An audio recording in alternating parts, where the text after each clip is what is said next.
Вперед! Биле аламыз, бүйте аламыз, сөйте аламыз, өсіп жиналған балаларымыз. Бір айдың ішінде 100 000 подписчик. Таңертең тұрамыз, бәлем. Аяпан, сіздер үшін жақсы ойда. Бұлай ми ашитын білгенде.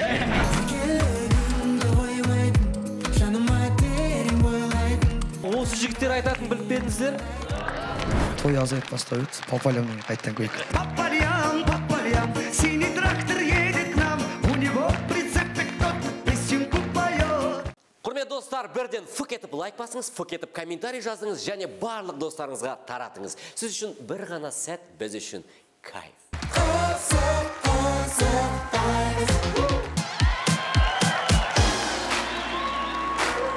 Ассалаумағалейкум, құрметті телекөрермендер. Сіздермен бірге Марат Оралғазин, Еркебұлан Мырзабек, жаңа маусым хабар арнасында Қызық Таймс, біз оралдық. Хабардамыз.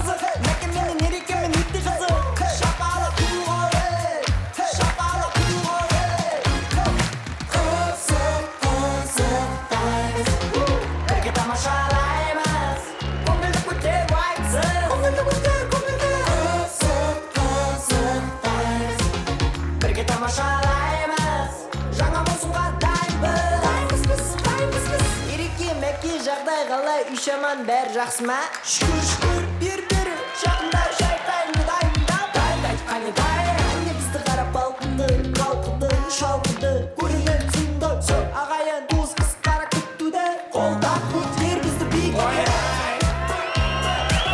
Сүйкін көзі көзімесін тай-тай Вай-вай, азына жақындасың самай вай-вай Даже бәк-чү-чү, мен тексіні кімін дебедім Ойбай, мәкке ерке, көз тимесін пәй-пәй Қасына жақындасың бұл, ұстамайды вай-фай Бәріне хабарламыз, біз хабардамыз Бастай, ендіше кет, давай Құрметті достар, бәріне хабарлаңыз. Біз хабардамыз.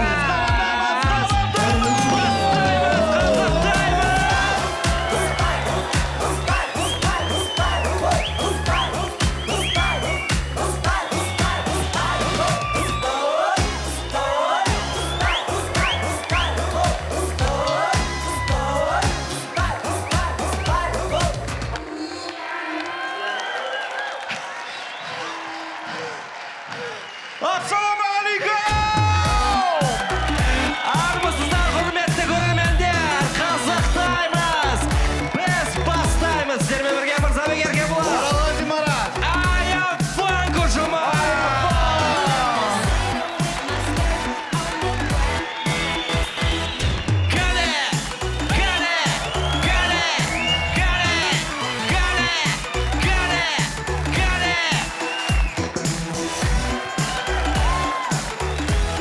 Я, достар, қош келдіңіздер, керемет кеш, Қызық Таймс, енді хабар арнасында.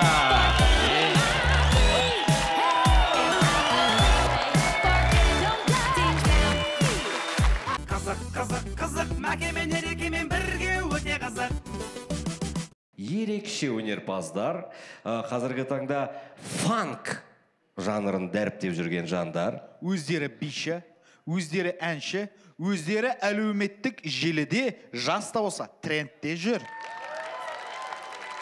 Ендеше, құрметті достар, Қызық Таймс бағдарламасында Аяпан!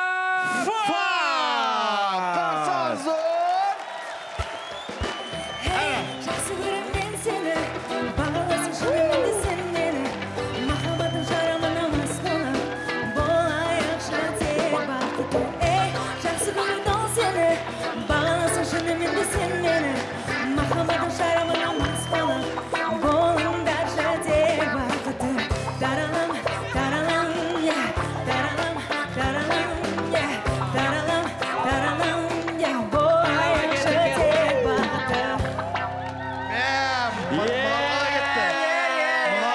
Сәлем бәріңізге. Сәлем бәріңізге. Біз қызықтарыңызға келді. Қайда келдіңіз? Я, қош көріп жатырмық. Қошеметтеріңіз. Рахмет. Өте көңілді Ая Фанк ұжымы. Сонымен жігіттер, қалайсыздар, көңілге қалай? Өте керемет. Күшті. Жалпы қалай жеттіңіздер? Жақсы ба? Таксимен, қалғандары маршрутпен жетті. Екеуің маршрутпен, да? Биге күшті, әнге күшті, әзілге 0 екен. Бәрекелді. Ендеше құрметті достар, дәл қазір Жасыл диванда жалғастырайық. Ая Фанк ұжымының қатысушылары кім екен? Қайдан шықты? Қандай жоспарлары бар? Осының барлығы туралы дәл қазір қызықтаймыз бағдарламасында Жасыл диванда. Кетті. Ая Фанк, Жасыл диван, шапалақтарыңыз қызықты!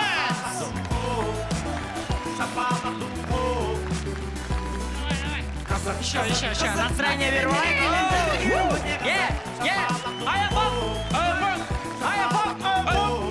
Ереке, бәке. Қалайсыз? Ладно. Мақұл. Давай, басынан келісіп алсақ бола ма? Қалай? Былай, сізді Ереке деп айта берсек. Пожалуйста. Да, Мәке деп айта берсек. Аха. Да, можно, да? Сендердің барлығыңыз жағында Ая Фанк дейміз ба, сонда қалай? Аеке дей берсек. Еше құрмет достар, танысып қояйық Ая Фанк ұжымының солисті десек те болады, Аян, жігіттер, Салман. Сәлман болады есім. Ассаламалейкум. Ассаламалейкум. Есімім Сәлман болады. Бәрекелді. Сұңқар болады, Сани деуге болады. Сани дейтін күн сияқты шуақтай. Сани деген, күн сияқты шуақтай. Келесі? Есімі Әділ, ең әділетті. Қалай? Ең әділеттім. Ең әділетті, есімің Әділ. Справедливый. Ая Фанк, сонымен Әділ, Аян және... Баха. Баха. Просто Баха. Просто Баха. Еще Баха. Бит қылып айтасың. Баха. Қалай? Баха. 1, 2, 3. Баха. Сонымен құрметті 1, 2, 3. Баха. Көңіл күйіңіз қалай? Баха. Көңіл күйдің түсі Баха. Сен көмай. Мына шляпадағы да бір. До конца. Такси отырғыз жүрші. Билеп кірсін. Болды ма? Шамал Шарып 6-шы классының әзіл аяқталды ма? Жалғасы Біз әлі негіз 6-шы кластамыз. Бұл топта солист ән айтатын Аян. Қалғандары? Бэк-вокалистер. Бэк-вокалистер және де... Негізі былай ғо.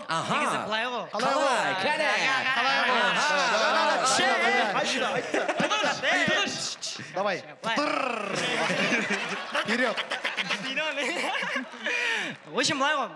Біз негізі былайша келгенде бір профессиональный биші әнші де емеспіз. Сосын жігіттер бір алып баратқандай вокалға қатысып жатқан жоқ.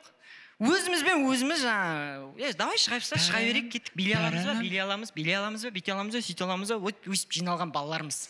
Біз қарапайым көшеде жүрген, мынау таксовать етеді.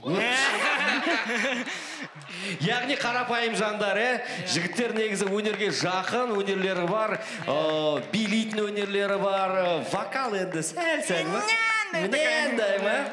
Бірақ десек те әндері кәдімгідей хитке айналып жүр, сосын тикток түсіріп тұрамыз ғой жаңағыдай. Таралым әні, өздері блогер оған қоса, Блогерлікпен де айналысамыз, тиктокерлікпен. Бізде мынандай негізі таралым өлеңі қалай оған, қалай атты?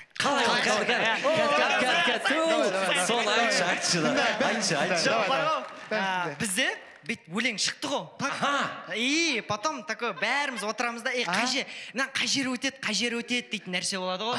Сөйтеді да, давайте, ребята, тиктокқа 50 тикток түсіреміз. Егер 50 тиктоктан атпаса, болды өлең керек емес. Сөйтеді да, енді қара, 28-шінде атады ғой. Біз андай ойлаған жоқпыз да, именно ана жылап тұрма, жыбат жүйері дейтін, өтетін ойлаған жоқпыз. Ойлаған жоқсыңдар? Вообще ойлаған жоқпыз.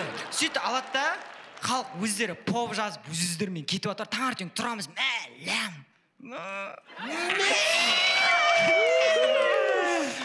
ойбай. Ләм не? Сөйтіп таңертең тұрам. Ләм ақша ма не? Ләм просмотр. Ой, қаралым. Ойлап қараңыз. Бір айдың ішінде. Тоқта, ойлап қараңыз. Бірінші ойла. Да. Ойлап қараңыз. Бір айдың ішінде 100 000 подписчик. Кетш. Машалла, табаракалла. Fight. Қалай сонда микрофон тастай салу керек па 100 000 деген кезде? Не, сосын мынандай болды. Мен бірінші күні мені таныған күнді айтайын ба? Бүйтіп, енді күнде бүйтіп үйден шығып магазинге барамыз ғой жаңағыда. Андай аяқта тәпішкі. Магазинге барасың. Нан алуға ғой еще. Нан алуға ма? Лепешка. Потом таңертең бүйтіп тұрып, шаш дейтін қайнап кеткен, андай вообще мәндемейсің күнде үйде күнде үйреніп қалғанбыз ғой, жаңа далаға шығып, бүйтіп тәпішкімен барып, бүйтіп кассада бүйтіп тұрсам, бір қыз бүйтіп қарай береді. Я такой, он бүйтіп артқа қарайды дейді. Вот так. Типа күледі. Я такой... Мен, может, танысқысы келіп тұрған бар, или... Үстіме қарап қойым, бірақ аяқта тәпішкі, еще бір жағанда үзіліп қалған болады, онандай. Сөйтіп, короче, артыма қарады да, сосын бір кезде бүйтіп тұрды да, бүйтіп шығып батырды да, маған қарайды да, жылап тұр ма? Дейтін, сен ба? Дейтін.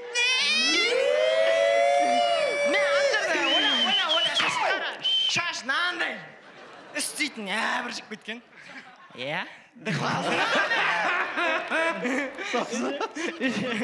Ана қасап ба, мен танымайған ғой, күнде келіп. Мынау ма деген кісі. Күнде нанақ күл жүрген бала емес па, қарызға сұрап дейтін. Күнде жаздырып жүрген бала звезда ма? Неужели дейді. Сөйтіп уже бір ай болды ғой осы, бір ай кетті ғой, уже қазір анаяққа барсаң, апалар басқаша бір ешітеді уже. Қалай? Қарызға смел алып кете бересің ғой. Міне, не деген жетістік. Билет, ән жаздырып, клип түсіріп, смело қарызға ала. Әркім қолдан келе бермейді ол. Негізі айта кететін нәрсе, Аян негізі біздің бағдарламада алғашқы рет қонақ болып жатқан жоқ негізінде. Ендеше құрметті достар, экранға назар аударайық. Кәнеке? Калифорния. Міне отыр. Калифорнияның қасында отыр. Қасында сұңқарда бірінші рет емес мен қасында отыр.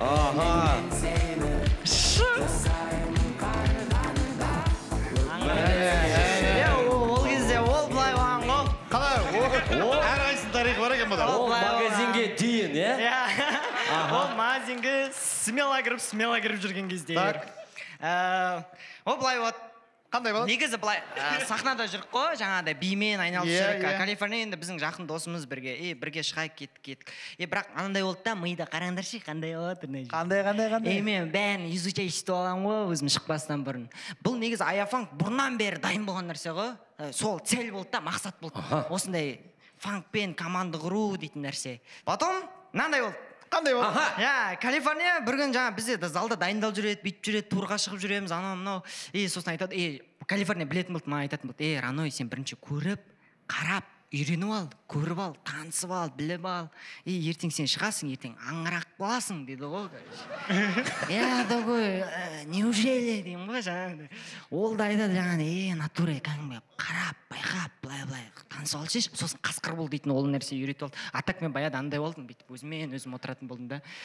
Содан кейін барды да, ол айтады, қасқыр болып кішкене үйреніп ал, андай әркіммен танысып, общайся, любой жерде тикток түсіріп шыға бер деп. Сонда достар, қазіргі қасқырдың түрі осындай. Қасқыр ма, қозы ма, түсінбей қалдық қой. Одинокий волк қой, Қалай? Тигр? Тигрдің жертвасы ғой бұл. Жоқ, менде кәп бір оқиға бар мысалы. Давай, осыдан, міне. Ешкімнің басынан өтпеген. Ешкімнің басынан өтпеген. Вот, давай, осыны айтайын. Бір күні Атырауда, мен Атырау қаласынамын өзім. Атыраудан екен? Атыраулықтар. Сөйтіп, короче, анандай болды, кешке қарай тренировкамен шығам. Сөйтіп жаңағы тренировкадан шығамын да. Такси тоқтатпаймын. Қандай тренировка? Танцының тренировкасы.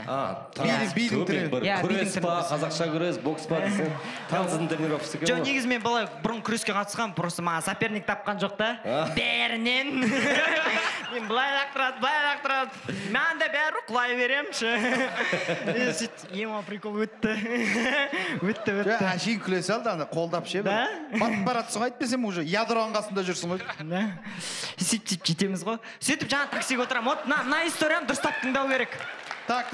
Мына историяны. Атырауда тренировкадан шықтың. Түнгі 2. Осылайдан таксиге отырам, алда бір 2 кісі отыр. Біреу кітті ішіп алған жаңа. Сөйтіп отырам бір кезде гай тоқтатады ғой. Тоқтамайды ғой бірген. Қалай? Басады. Мен такой, уже жаңа наушник жайына қалды. Братан, не өкітті деймін ғой жаңағыдай. Аналар, уайымдама, братчик, апартаймыз дейді. На то үшін менде. Дальше қаша беріңдер, мен түсіп қалайыншы, брат, деймін ғой. Уже шанс жоқ ана жерде. Уайымдамашы деймін. Қасында айқайлап қойды. Жапшы өзіңді дейді ғой кәдімгідей. Ана жерде ұшып батыр машина уже. Сөйтіп андай одиночный жолдар болады ғой өзі. Односторонний жолдар. Одиночный. Настроение жол ма? Односторонний, да. Мен одиночный деп жүрмін. Өзі одинокий волк. Қасында ешкім жоқ. И былай, мұңайып отырады былай. Аяқ болмау. Үстіне еще гай өтіп жатыр, андай, қуып батыр. Өшіп жаңағыдай. Сен менің әңгімені беспонтовый қылма өйтіп. Жаңа қалай дедің, однострочный. Сен үшін однострочный болады. Жаңа однострочный. Өшіп, однострочный жолда кетіп жатырық да. Сөйтіп алда мынандай гай тұр. Гай тұрады да, анау бордюрға шығады ғой, адам жүретін жол бар ғой. Содан шығады. Тротуар дейді оны. Тротуар. Тротуардан бам деп өтіп кетеміз. Потом бүйтіп қарайында уже есікті ұстап алғам, шанс жоқ. Артыма қарайым уже 2 май қызметкерлері уже қуып жатыр. Бүйтіп осай отыр, мына жерін қараңыздар. Бүйтіп рөлді ұстап отыр. Уже шанс жоқ. Сен уже ана жерде тоқтата алмайсың да уже. Мен уже ана жерде все, калимамды айта берейін деп диванға дайындалып осайынан ұстап. Диванға? Диван деп о. Үйде отыр ғой сонда. Қандай кино? Диван ба? Қарапасам кино бітіп қап. Сиденька бүйтіп аяғым тіреп. Сиденька. Односрочный. Сиденька. Сидина. Тротуар. Орындығына, машинаның орындығы деп айтайық. Сөйтіп жаңағыда келдік та балшыққа бар, бақ ет тоқтады. Сөйтіп бүйтіп қарадым, ана екеуі шығып батыр. Бүйтіп машина ашады да, андай маскамен, қара маскамен осылай мылтық ұстап тұрады ғой маған. Это реально болған нәрсе, құдай куә. Мен өтірік айтып отқан жоқ.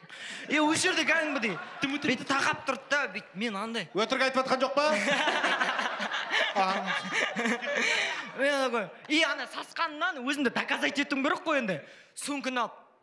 Аға, мен клиентпін, аға, мені қара сөмкім бар, аға, клиентпін деп, уже шанс жоқ ана жерде. Бүйтіп қарап тұрады да, уже жалынып атын жаз, бүйтіп тұрады да, басшы бар дейді ғой.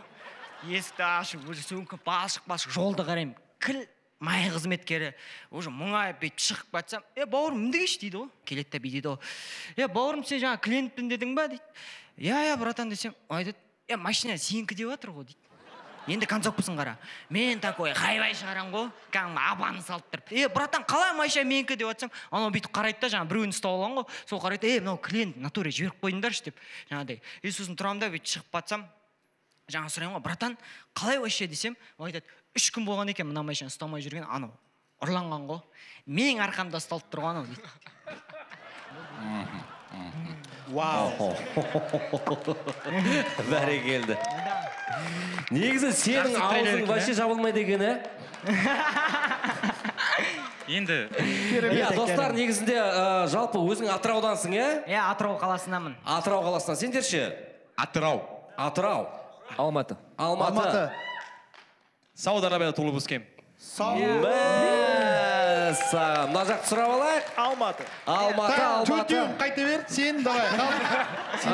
Бұл кісімен негізі танысу қызық болды негізі бізде. Бұл кісі баяғыда бізде қазақша білмейтін болды. Біздің арамызда жүріп қазақша үйренгені ғой бұл. Біз оған қазақша үйреттік. Орысша білмейді, қазақша біледі. орысша біледі, қазақша біледі. Арабша ана тілі бар Арабша ене. біледі. Арабша баяғыда бүйтіп сөйлейтін болғанда біз бүйтетін едік. арабсың ассаламу алейкум я ахи кейфа анта وعليكم السلام ورحمة الله وبركاته. الحمد لله طيب كيف حالك أنت؟ انا تعب انا ما شاء الله من فين تعرف عربي؟ انا طالبت في الجامعة الفارابي في الكلية الاستشراق ما شاء الله تبارك الله. كم فترة درست؟ Amin. осы жерде бітіп қалды. Не де болса бір жақсы нәрсе болды ау. لمدينة القدس منزلة خاصة في التاريخ البشرية ومن الناحية التاريخية من الأقدم المدن في كل العالم. نعم أنا معك في هذه الكلمة. بارك الله. I'm Joe Vlaisu, camera wife is me. City. Yes, baby. You want to speak? Come on, mate. Yeah. O'zbekcha gaplashasam? Bilasizlarmi? O'zbekcha bilmaysizlar? Ketdilar. Hamma. Yilanglar, qaytinglar uylarga. Unaqa kerak emas menga. You want like so? Okay. I just come and we will like people night. Turn it up, come on. You know what, Samo? Turn it up, come on. And just get me know, we know I am fun. Yeah, Jeffy, yeah, come on, low. And take me on the way to me. Oh, yeah, chicken. Just get me. You know what? Do it on the right side. On the right side. You know where they got it from. On the right side. On the right side. Like wire up, man. Шайқа. Жалғастырамыз бағдарламаны. Болды ма?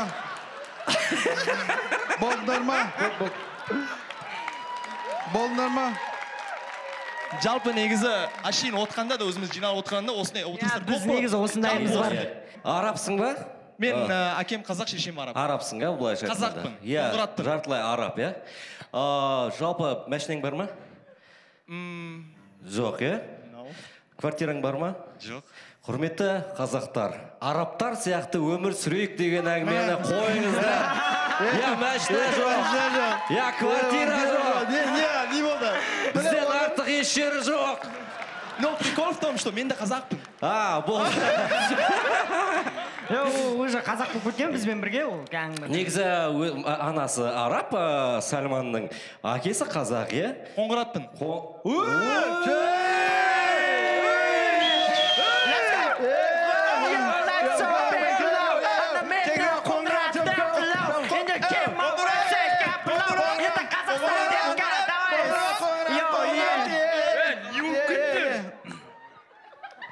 Сөйтіп, бүгінгі кешіміз ары қарай жалғасады. Өте қызықты ерекше кеш болып жатыр. Кәдімгідей жастарға берері көп шығарылым болайын деп тұр.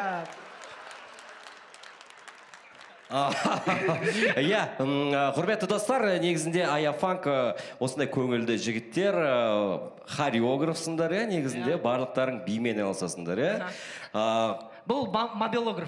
Қазір ақ осы жерде видео түсіріп монтаждап тастай алады. Сондай рекорд қойып тастаған. Давай түсірем, болды. Иә, давай. Маған действие берсе болды. Сіздер мені замечать етпеңдер. Өздеріңмен өздерің Сені сөйлесеңдер. оған дейін ешкім замечать етіп отырған да? Жүре бер. Вообще. Докажи себя. Я тебя верю, детка. Мен замечать етпеңдер деп. Біздің бағдарламаны телефонға емес, біз камераға түсіреміз, өзің байқаған болсаң, сапалырақ. Одан да кейінірек мобилограф етінде видео түсіріп алсын, е? Жарайды. Бәрекелді, қошеметтерге! Сонда Сұңқар сенің жаңағы влогтарын түсіреді, Иә, менің осы видеоларын түсіретін осы жігіт. Салман? Сальма ол бізде негізі командада балалардың стилін, киімдерін қарайды. Вот сондай. Ал Әділ бүкіл біздің уақытлы дайындыққа келуіміз, шығуымыз,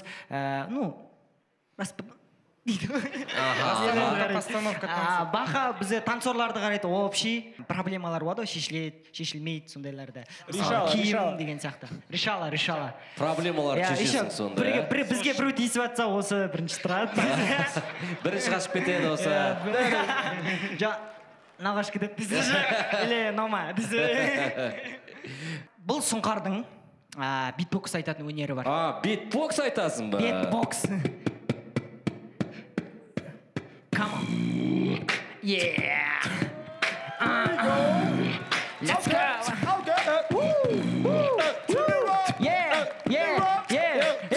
Come on.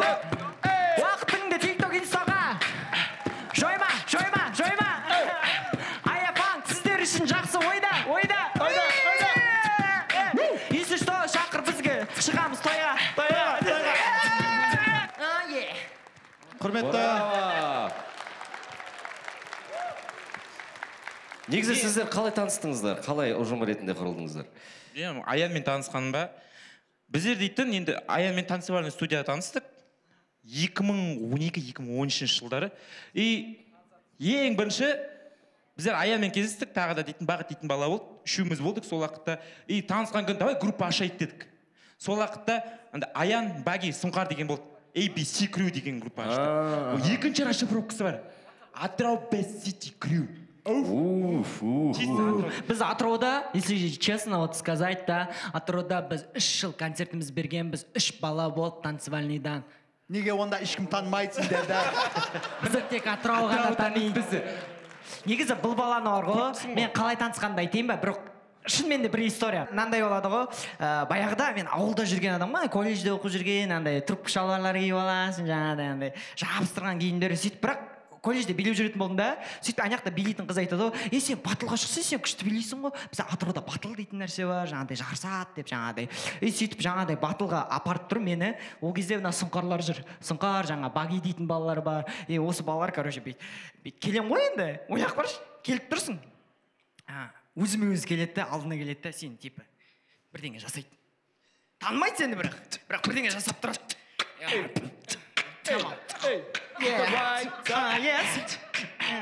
Жоқ, әңгімені жалғастырайық. В общем, содан мынандай қызық болады. Мынандай болады ғой. Бізде енді ауылда сахнада бүйтіп үйреніп қалғанбыз ғой, мынандай нәрсе дейтін. Сөйтіп бәрі бибой ғой енді, рэп, андай брейк-данс бүйтіп шығады, шақырады ғой, мысалы Аян десе, или Сұңқар десе бүйтіп шыққанда бүйтіп шығады ғой, типа биле бірден шығады ғой. Мен жаңағы Аян деп шыққанда бір айтысқа келіп қалдым. Өсіп шыққан кездер болды. Сол кезде мына жігіт жүрді. Мына жігіттің үйіне мен қонып қалам ғой. Ол кезде пластикте жұмыс жасап жүрмін. Қаяқта? Пластикте, андай пластиковый терезеде жұмыс жасап жүрмін. Пластик терезеде жұмыс жасап жүрмін. Охрана демешті. Жоқ, андай не стеклоны не істеймін, жабыстырамын. И в общем, не суть. Пластик терезеде жаңа жұмыс жасап жүремін. Сөйтіп зарплата алмаймын ба? Сол күні батылдан кейін зарплата аламын. Қалтамда 60 000 теңге ешандай салафанға орап алғансың ғой. 60 000 теңге ғой ол кезде. Жаңағыдай босың үйіне қонамын. Вот қараңыздар, қандай адам. Мен осы жерде мақтап кетейін, осындай бауырлар көп болсын. Неге десеңіз мынандай болды. Сөйтіп жаңағыдай айқай шумен, жарыспен үйіне бардық. Сөйтіп екеуміз кино қарап бүйтіп. Сөйтіп ақшамды алам да, оказывается, диванның астына бүйтіп салып, мынаның үйінде төсегінің астына салып, ұйықтап, таңертең тұрып кетіп қалғам. Мынаны бірақ бір рет қана көрдім да. Сол батылдан кейін. Сөйтіп уақыт өтіп жатыр да, короче. Ақшам жоқ, таппай қалдым. Ақшам таппай қалдым. Мен ойлап жүрмін, ана батылдың кезінде жоғалтып алдым ба, анда бүйтіп алдым ба, сөйтіп алдым ба, ойлап жүрмін. Бірақ мына үйінде қалды дейтін нәрсе жоқ қойша. Сөйтіп 3 күн өтіп кеткеннен кейін бұлмен кездескенде, бұл жаңа 60 000 теңге ақшаны әкеліп тұр ғой маған. Бауырым, сен ұмытып кетіпсің ғой мынаны деп. Вот сондай. Мен содан кейін кроваттың астында емес қой. Палас бар ғой. Паластың астында екен. Бәсе ойлап қойым, не кровать деп. Керемет, неке достықтар жарасқан, мықты жігіттер екен, иә. Айта кететін нәрсе... Негізі каждыйның бар ғой, танысқан историялар бар, ұзақ болып кетеді онда. Негізі, неге фанк бағытын таңдандыңыздар? Бруно Марс стилінде. Фанк стиль деген енді более позитивный стиль ғой. Если дейтін рок, нелерге келсек дейтін, андай қатты кетеді да музыка, а фанк дейтін более веселый. Бақада ой сен айтып жүрсің. Ал, кеттік. Жақсы біледі. Саламатсыздар ма? Танысып қояйық. Енді танысып қояйық. Бәрекет. Сіздер айып етпеңіздер. Сен қашан келдің? Жаңа ғана келдім. Сіздер айып етпеңіздер. Біздің аяқ кішкене қобалжиды. Ол бір ауыздан ашса көп сөйлеп кетеді. Бірақ біз оны сүйеміз. Бұрыннан бері доспыз. Негізден шыны керек бәріміз деген біздің аяқта бишіміз негізі көбісінен. Мен мұғаліммін, Әділ мұғалім. Мынау жігіттер мұғалім бар. Хореограф мұғалім. Дәл өзі. Мен мысалы Бихэмпи студияда сабақ беремін әлі дейін. Мен алғашқы биге келген музыкамен келеді ғой адам деген биге. Сол кезде мен Джеймс Браунмен бір рет танысқан болатын. Джеймс Браунмен. Дәл өзі. Джеймс Браун білесіздер екен? Джеймс Браун, иә? Бір өлең айтып жүріңізші. Джеймс Браунның любой өлең. This is a man's world. Сол би арқылы келген біздің любимый стиліміз сонымен фанк болды. Яғни фанк деген өте көңілді стиль. Негізі фанк стилі өте универсалды. стиль, өйткені любой би, қандай брейкинг, паппинг, хип-хоп болса да, любой стиль биді. Сол фанк стиліне музыкасына тауға болады. Әр қалай билесеңіз, былай. Енді фанк. Кән. Сен бит ұрмашы, басталып кетеді қазір. Иә. Жа, биді көрсетіңдер болды, әңгімені жалғастырайық.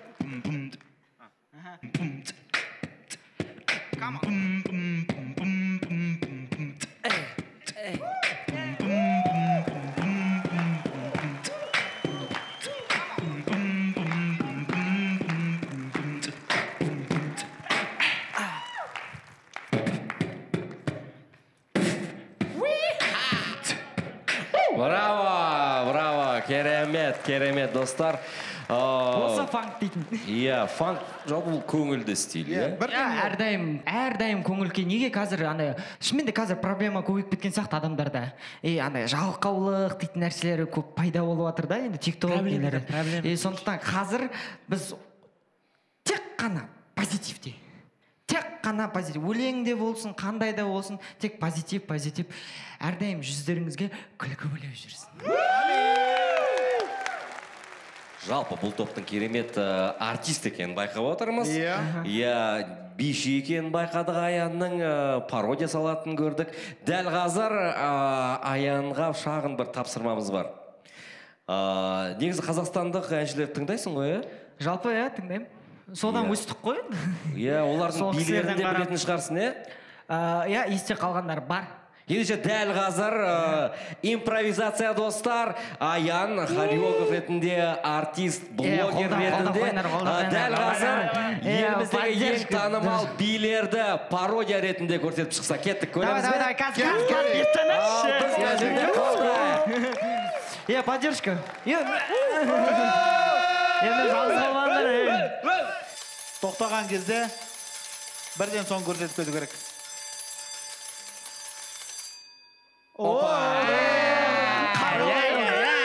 Калифорния қалай билейді екен? Калифорния қалай еді? Давай. Калифорния.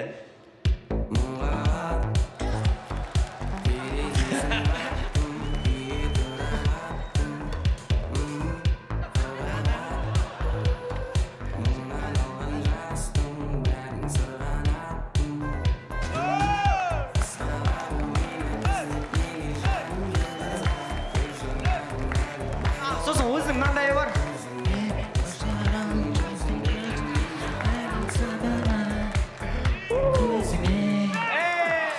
Ұқсайды ғой, иә? Негізі өзі билеген, сондықтан бұл биді біледі, иә? Өзім қойған ғой. Сонымен келесі әнші көрейік, кәні. Интрига береді кінді өзі. Опа, Жанар Дугава. Білесің, давай.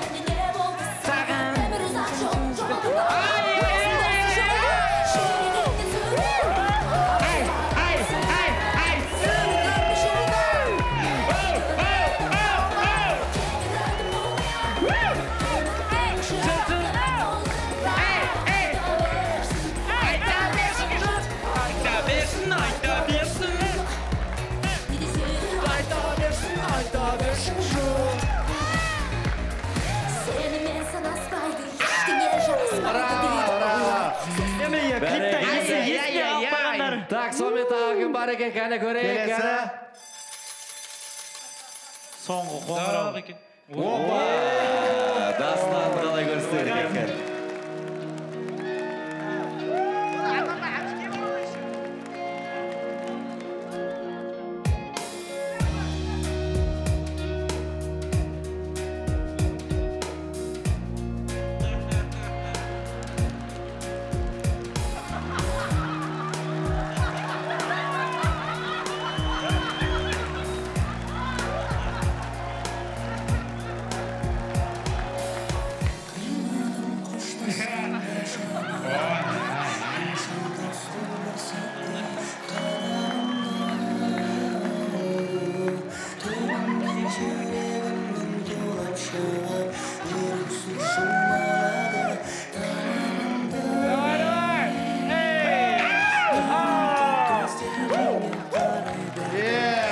тамаша. Браво. Так, келесі кәні.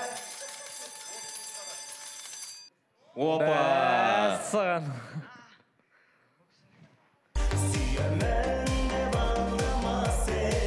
Видеода хит болып кетті ғой.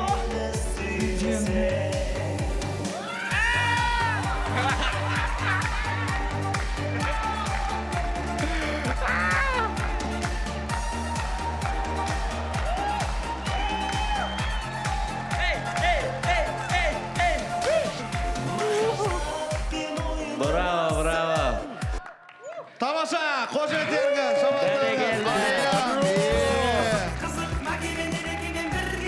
Кайф, жігіттер. Не деген позитив, осындай болу керек, негізінде әртіс деген осындай болу керек, жайдар болу керек, көңілді болу керек, ашық болу керек, Aya Funk ұжымы сияқты. Жарайсыздар, жігіттер. Рахмет. Шақырғаныңызға да үлкен рахмет. Шынымен де бұл проекттің қызықтаймыз да бар ғой. Бұрын телевизиян қарап жүретін болдық да. Мына жаққа келдің ғой, выступать ете келіп жүрмін, бірақ мына диванға отырғың келіп кішкене. Жоқ, бізде енді бұл жақта тегінен емес. Өйткені біз о баста көрермендерден сұраған кезде кім шақырайық деп. Көбісі Aya Funk деді. Сөйтіп біз шақырдық. Рахмет, құрметті көрермендерім. Рахмет. Үлкен рахмет. Біз қазір сол көрерменнің талабын орындап, оларды тыңдап, шақырғанымызға қатты өкініп отырмыз. Бұлай ми ашитын білгенде, бұл бағдарлама не алып келеді деген кезде, бірақ сөздің ашығы не алып келеді деген кезде, көтеріңкі көңіл күй! Құрметті жігіттер, сіздерге тек қана сәттілік тілейміз. Осымен тоқтап қалмаңыздар. Айта кететін нәрсе, жігіттер осы Қызық Таймс бағдарламасының жаңа маусымының тұсаукесерін жасады. Осы жігіттердің көмегімен керемет қойылым жасадық мына жерде. Рахмет сіздерге, жігіттер. Сондай командалар ғой, КВН командалары. Және де жақында Aya Funk'тың қалай құрылғаны турасында сериал түсірейін деп жатыр қой. Бұл жаңалықпен ешкіммен бөліскен жоқ, әдейі соңына десерт қойып қойыватқандарымыз. Қазіргі жастар көбінесе Америкаға қызығып еліктеп нетеді ғой. American Dream деп типа ше, ол жақта бәрі мүмкіндік бар, барлық возможность бар дегенде ше. Мен айтарым оларға, кім ойлаған Арабияда туылған біреу арманына мақсатына артынан қуалап келіп, Қазақстанға бірінші бағдарламаға келіп отырады деп қазір. Қазақша Dream десін жаным. Сол айтайын дегенім жаңағыдай әрекетте берекет дегенде армандардың мақсаттарына жүріп әрекет жасай бересіз, арғалай өмірде өз болып кете береді жағы. Сіздерден ең маңызды, ең главный әрекет жасау. Арғарай жолдарын болып кетеді. Өз келеді, я. Главный әрекет жасаңдар, армандардың артынан қуалаңдар. Жарайсың. Сосын деген, депрессия дейтін затқа түспеңдер. Депрессия дейтін зат жоқ. Если любой адамда проблема дейтін болады, проблема жоқ негізі. Если есть проблема, это решаемо. Если не решается проблема, это не проблема. Неден келеді айтайын ба, депрессияға түсу дейтін? Шүкірсіздіктен. Ух ты. Егер шүкіршілік етіп білсең ғана, ол нәрсе болады. Мынау сен айтатын дүние еді ғой. Біз қазір оған үйретіп қой. Мен бұған айтқан нәрсені айтып отыр, мен сөзім. На самом деле, я вот с ребятами прибыл на ваше шоу с большой радостью, потому что я сам с бабушкой, с тетей, со всей семьей смотрим Қызық Таймс. И немного волновался выходить сюда, потому что я знаю, что вся моя семья будет смотреть и говорить, что вот, это мой внук, сын, брат. Не айтты десеші. Бәрекелді. Папа, мама, біз мындамыз. Папалары, мамалары алып кетіндерші.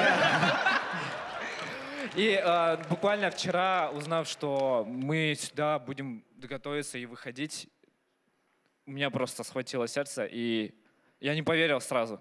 Потому что как будто бы это был сон. Я проснулся. Ну это же сон. Я опять звоню. Әділ, қайдасың? Репетицияға келесің ба? Қызық Таймс, ертең болды. О, болды. Таксиге отырмда кеттік. Енді қазір шыққанда прям наслаждаюсь. Рахмет сіздерге. Баға не айтасыз? Баға бір ден дұрыс бірден айтшы өзім. Өзім айтпасам что-то мына жігіттер. Негізі біз топ құрғаннан бастап біздің бір басты мақсаттарымыздың бірі осы шоуға келу болған негізі.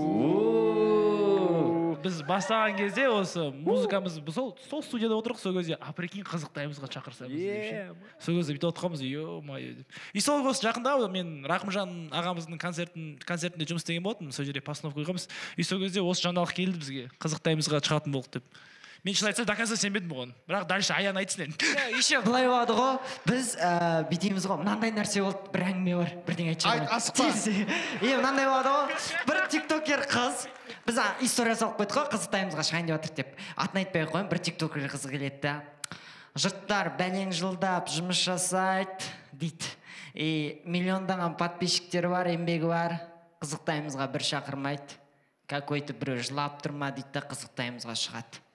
Дейді о. И сол күні осы нәрсе болды. Әңгіме подписчикте емес, әңгіме еңбекте емес, әңгіме дұғада болып тұр ғой дедім. Сол күні мен бір жатарда бір дұға тілеп едім да, қызықтаймызға шығып кетсе екен деп. Таңертең келесең менеджер келіп тұр ғой, Аян қызықтаймызға шығатын болдық. Олай андай жоқ, тұр, оның бәрі ғой, қызықтаймызға шығамыз. Біз андай, ребята, бұл қызықтаймызға дайындайық, қызықтаймызға дайындайық, шығайық, осындай болды ғой. Бәрекелді, керемет. Тамаша. Жаңа кім деген қыз дедің тиктокта? Миллион подписчиктер шықпайды, бұлар шығып кетеді деген қыз. Қай камера? Жаңа қыз мен.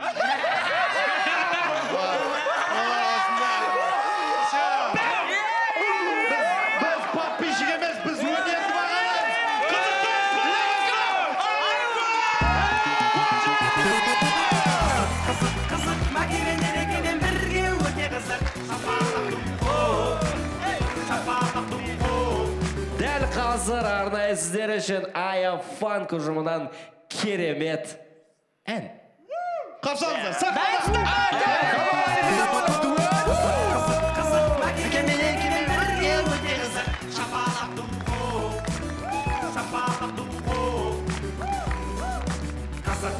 Қызық, мәкемен ерекемен бірге өте қызық, шапалақ дұлғу. Қызық, мәкемен ерекемен бірге өте қызық.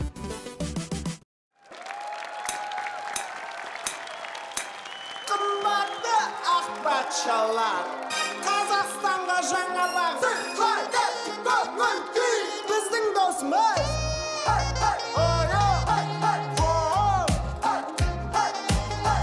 Қазақ халқының жүрегіне жеткен әнді қарсы аламыз,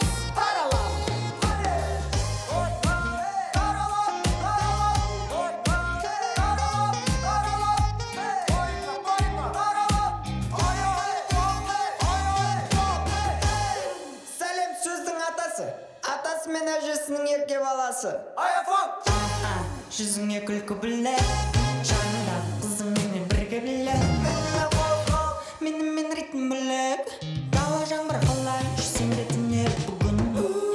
Ең әлемдегі сұлу, тек саған берем жолу, әрдайым жүрші күлу.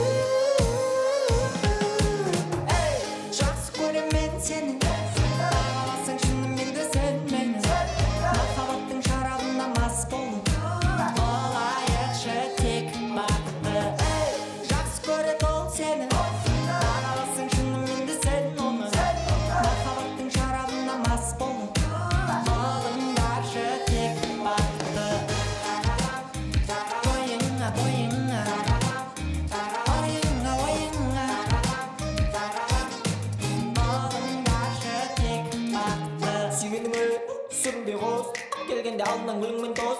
Бұлданып қылма, ей, жылап тұрма, сұрап тұрма, ал бер онда, ақша жоқ көңер онда. Ерінмен сүйіп жібер, тым болмаса, бірге көрінді дейін бір жеп, нәрмен қалбаса, жазғанша, бұламын жаныңда жаққанса. Ең әлемдегі сұлу, тек саған берем жолу, әрдайым жүрші күлу.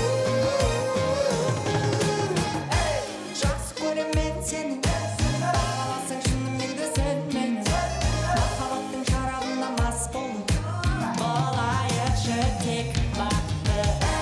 Жақсы көреді ол сені,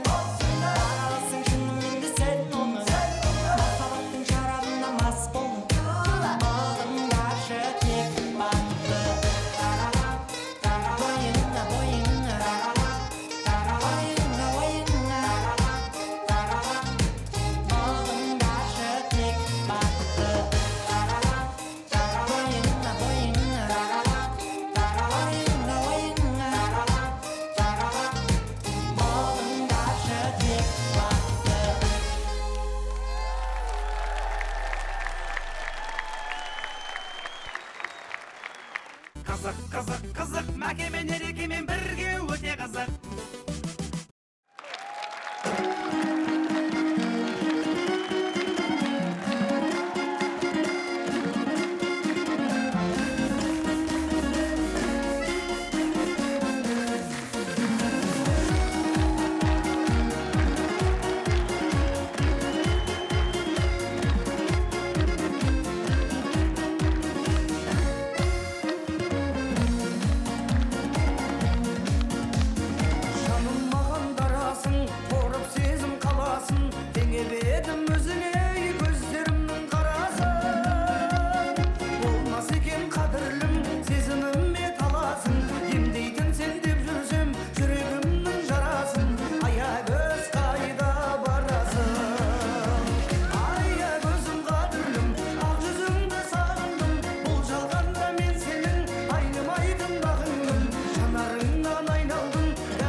Мәлік Жамбалұлы, қошеметтеріңіз! Еліміздегі қазіргі таңда ең танымал хиттерінің бірінің орындаушысы әрі авторы десек бола ма? Авторы басқа Нұртуған Жаңабай деген. Нұртуған Жаңабай деген бауырымыздың әні екен. Бұл әнді білесіздер ғой барлығыңыз, е? Айтып бере аласыздар ма? Кәні кім айтып бере алады? Ая көзім қадірлім, ақ жүзіңді сағындым, бұл жалғанда мен сенің айнымайтын бағыңмын, жанарыңнан айналдым. Бәрекелді. Сонымен Мәлікті танып отырсыздар. Мәлік қай жерден? Жақынырақ танысып өтсек. Мен Ақтау қаласының тумасымын. Ақтау қаласының тумасы. Мінекей Ақтау қаласының тумасы, бірақ Аягөз туралы айтып жүрсің. Өзің Батыс Қазақстаннансың, бірақ Шығыс Қазақстандағы Аягөз атты керемет елді мекен туралы, сол жерде өзен туралы ән ба? Жоқ, бұл қызға арналған ғой негізінде. Мен өзім Аягөзденмін да. Туған жеріне тартып барадыр да. Менің туған жерім туралы айтып жатыр ма десем. Мен о баста білгем, Аягөз туралы қыз туралы екенше. Түркістан қыз ғой Аягөз деген. Маңғыстауға көшіп кеткен қыз ба? Иә. сол вахтыға жұмыс істейді. Жоқ, оны келін қылып алайық дегенбіз ғой, ол күйеуге шығып кетті просто. Жоқ, шынымен ба? Өміріңде болған оқиға, е? Жоқ, менің өмірімде болған жоқ, ол енді бір кісілердің өмірінде болды да. Автордың өмірінде ма әлде? Жұмбақ болып қалсын ол, е? Айтайық та, қызық қой. Ол енді аягөз қайда барасың деген, бұл 2018 жылдары дүниеге келген ән негізінде. Маған дейін оқиға 2017 жыл. Төреғали ағамызға ұсынған, Ернар Айдар ағамызға ұсынған, ешкімнің көңілінен шықпаған, мүмкін ұнатпаған, маған бұйырмыс шығар. Мен бір тыңдағаннан жақсы көрдім. Қазаққа жеткізгім келді осы әнді. Аягөзге бір тыңдағаннан ғашық болып қалған жігіт. Я, негізінде Мәлік музыкант, баяғыдан бері музыкант. Әлде негізгі кәсібің бар ма? Мен Маңғыстау өнер көзінде дәстүрлі әнді бітірдім. Мен бала кезде енді осы командалардың қасына еріп, музыкант болып аппаратурада жүрдік. Сосын ән жазып бастадым, сосын солай маған ұсыныс тастады, сен өзіңе ән жазсай, әркімнің әнін айтқанша деп. Сосын өзіме ән жазып бастадым, нәтижесі осы Аягөзбен. Аягөзге дейін бірақ енді 7 жылдай өлең айттым. 30-ға жуық ән жаздым Аягөзге дейін. Яғни Мәліктің бағын ашқан Аягөз десек те болады екен ғой, бәрекелді. Сонымен қатар айта кететін нәрсе, қазіргі таңда бұл Аягөз әні хит ән ғой негізінде. Барлық іс-шараларда бұған билейді, тыңдайды, мәшінеде тыңдайды. Тіпті қазіргі таңда әлеуметтік желілерде өте танымал болып кетті. Қазір жаңаша өңдеп бұл әнді шығарып жатыр. Папалям деген білесіздер ғой? Тиктокта осы әуенге салып, Синий трактор ән. Синий Аягөз деп жазсаң шығады. Синий Аягөз. Синий Аягөз десең шығады. Синий Аягөз болып кетті ма сонда? Тиктоктан кейін? Жоқ, енді бұрын енді маған бәрі Аягөз деп сондай болды да, енді мен көрген Мәлік айтпайды. Аягөз дейді. Қазір Папалям жатыр дейтін болды. Папалям. Папалям дейтін болды ма? Халық енді қалай жақсы көрсе, солай өздері қабылдайды ғой. Яғни жалпы бүлдіршіндердің арасында өте танымал ән. Жалпы Аягөз әнін өңдеп, Синий тракторға салған көрдіңіздер ма? Кәдімгідей не тренд болып кетті. Тыңдап көрейікші кәні? Жүрегімнің жарасын, Аягөз қайда барасың? Папалям, синий трактор едет к нам, у него в прицепе кто-то песенку поет. А ну, малыш, давай, попробуй отгадай. Бәрекелді. Осындай нұсқасы бар, кәдімгідей қазір хит болып жатыр. Жалпы қалай қарайсың сенің әніңді осылай өңдегенге? Мен негізінде Аягөз деген 2019 жылдың аяғында шыққан, 3 жыл айтып келдім, енді біраз жерге мені Аягөз танытты ғой. Содан кейін кішкене басылып, андай той азайып бастап еді, Папаляммен қайттан көйіп кетті. Папаляммен қайттан хит болып кетті ма? Папалям енді екінші тыныс берді, шынын айтсам. Сол Папалям болып жасаған адамға кәдімгі ерекше алғыс айтамын мен өзім. Рахмет. Кім жасаған білмейміз, бірақ десек те Мәліктің атынан сізге рахмет. Бұл әнге бір жаңа дем берді десек те болады, иә? Ал дәл қазір Мәке шағын эксперимент жасасақ, иә? Өңдеп бұл жігіт кәдімгідей қиналып, ананың сөзін алып, мынаған қосып сөйтіп жатырды. Дәл қазір Папалямды оригинал айтып берсеші. Көресің ба?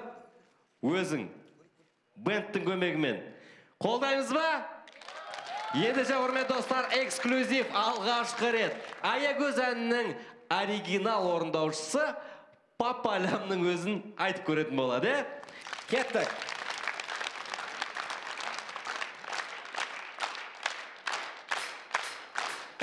Аягөзім қадірлім, ақ жүзіңді сағындым. Бұл жалғанда мен сенің айнымайтын бағыңмын. Жанарыңнан айналдым, дәл өзіңдей лағылдың.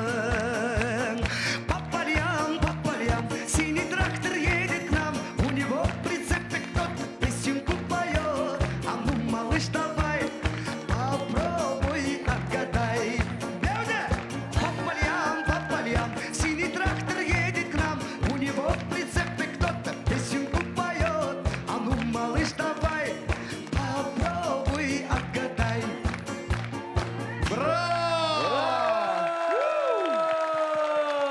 Керемет! Рахмет! Қызық, Мәкемен ерекемен бірге өте қызық.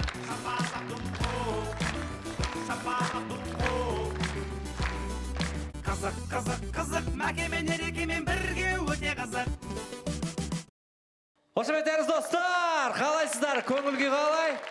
Сонымен хабар арнасында Қызық Таймс бағдарламасы және де айта кететін нәрсе, Қызық Таймс бағдарламасы жаңа таланттарды тауып, оларды насихаттаумен айналысатын бағдарлама десек те болады. Сондықтан достар, дәл қазір жаңа толқын айдары.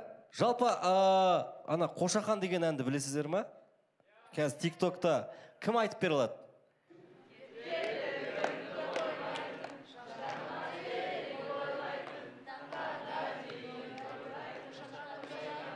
Міне біледі. Ал бұл әнді кім айтатын білесіздер ме?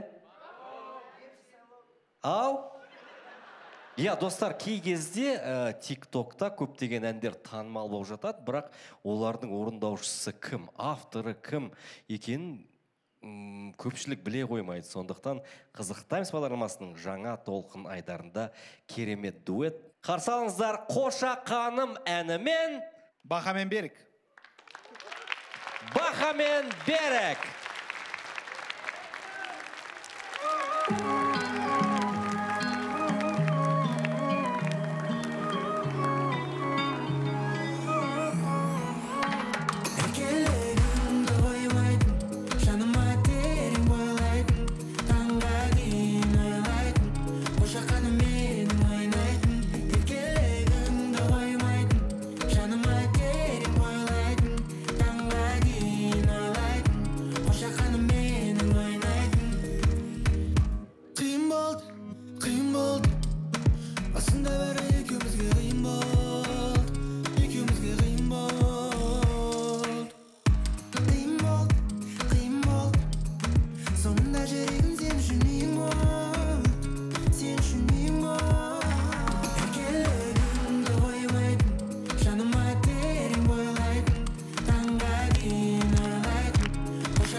Еркелігіңді қоймайтын, жаныма терең бойлайтын, таңға дейін ойлайтын, Қошақаным менің ойнайтын. Еркелігіңді қоймайтын, жаныма терең бойлайтын, таңға дейін ойлайтын, Қошақаным менің ойнайтын.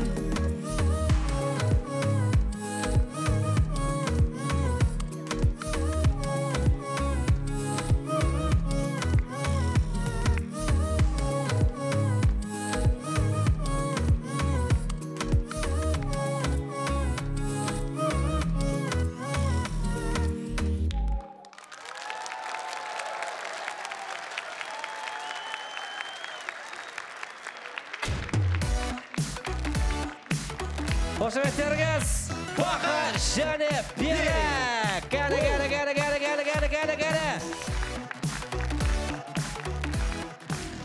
Бұл әнді барлығыңыз білесіздер ғой, ә? Естідіңіздер ғой, ә? Осы жігіттер айтатын біліп педіңіздер? Біз де білген жоқпыз. Бір корейский киноға түсетін жігіттер сияқты. Бар ма? Ұқсайды. Бақа мен Берікке қошеметтеріңіз. Өздерің қайдан боласыңдар? Ақтөбеден біздер. Ақтөбеден. Өзің жерлестермен келген ғой бір адам. Ақтөбе. Зига, зага, зига, зага. Зига.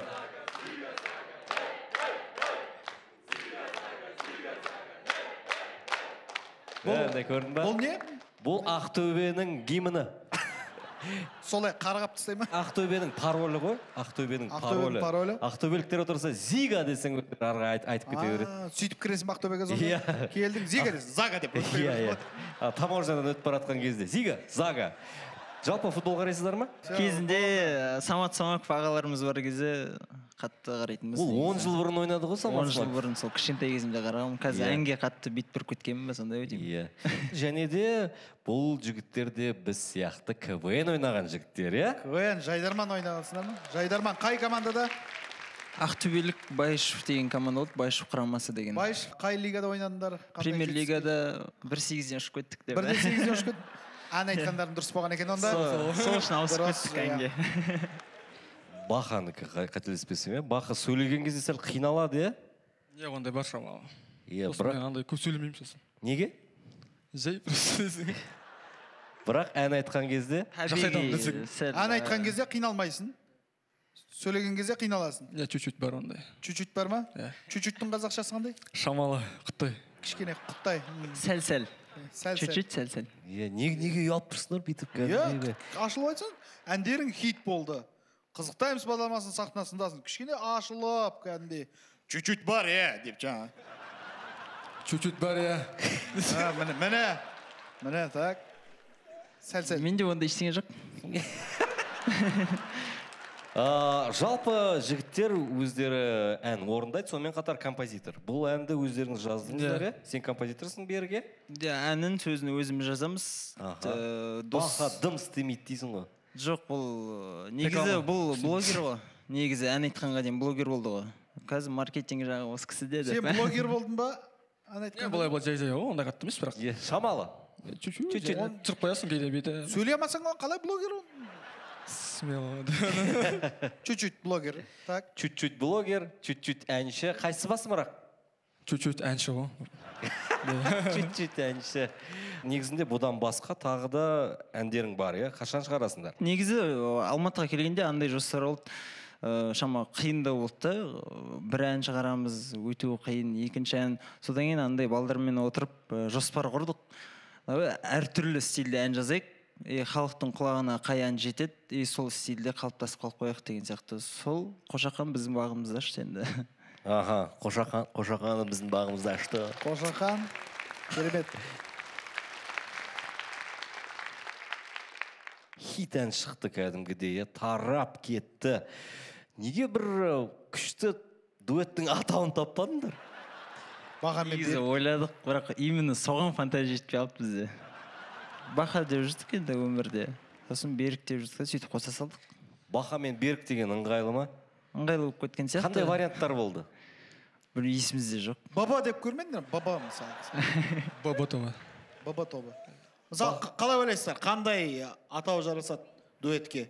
Баха мен Берік енді түсінікті, бірақ мысалы креативті. Чуть-чуть. Чуть-чуть. Чуть-чуть.